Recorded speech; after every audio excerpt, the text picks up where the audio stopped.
kelompok dalam sabab perkataan Sayyidina Umar.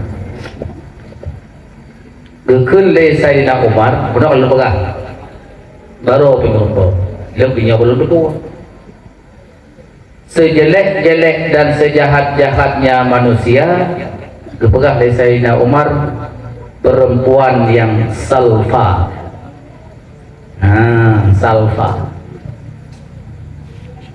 Kedanya oleh sebahagian rekan-rekannya Sayyidina Umar, ya Amirul Mukminin, salfanya, sehingga salfanya sabuk sifut yang naba urinang, sebruk-bruknya urinang, orang inang yang mempunyai sifut salfa. Dijawab oleh Sayyidina Umar, salfanya adalah sifut yang naba urinang, hana male bergaul dengan uragam. Hana male bergaul dengan uragam, maksudnya uragam yang kan mahram. Yang kedua dengan bahasa dina ikut selfie.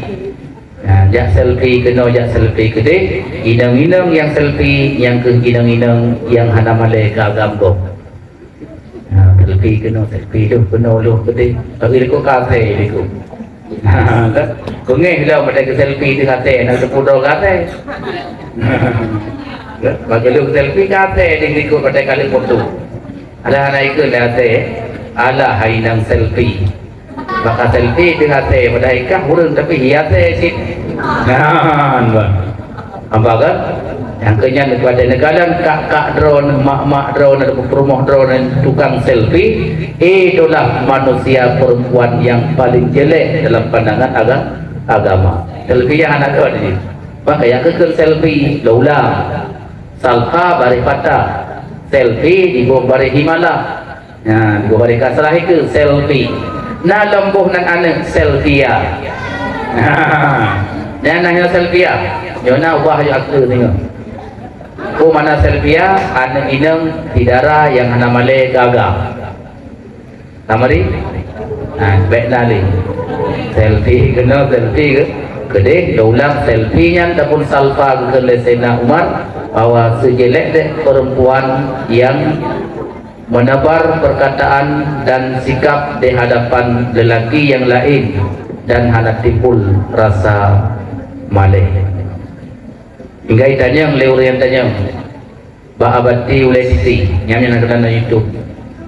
Sedalan pakai pan urinam yang boh blik boh budak-budak Dubai ada hoi yang kerja harum ketiganya. Harum. Kelewati atailah leti yang pelen kalau potongannya nak abang jawab baru monek kalanya yang dah potongan lu badu boleh dah yang abu abati atailah oleh titi lepas lekanya urinam yang boleh yang terbaik budak yang terbaik hukumnya haram di luar bahkan haram kepada yang lewrian dikarenakannya kan untuk suaminya barunya ke suami itu ajikalan na urinam yang terbaik budak terbaik, lit terbaik, waktu kita mau langkah maga ngalako kena gebuh. Moyo nak gebuh, lit terbaik, budak terbaik, waktu kena ngalako ge, nya tinggal waktu gebuh lit terbaik, budak terbaik kerja ulua, nya gebuh kelako. Kadang-kadang kelako kecantikan gebuh budak terbaik, lit terbaik kelako. Yang pastinya kelako, moyo gebuh lit terbaik, budak terbaik apabila kita melangkah maga kena ngalako, kenyan barunya.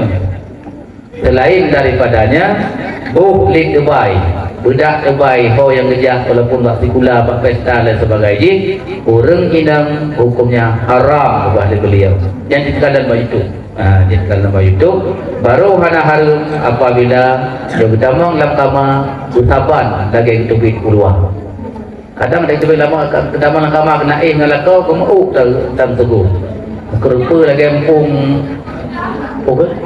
agak pun jerapai nampung jerapai pun kelewat dia menangkap oleh beliau. Jadi hati-hati yang wanita-wanita, janganlah kalian jadi wanita selfie karena selfie itu adalah perempuan sejahat-jahat daripada perempuan yang tiada malu kepada laki-laki yang lain. Wassalamualaikum warahmatullahi wabarakatuh.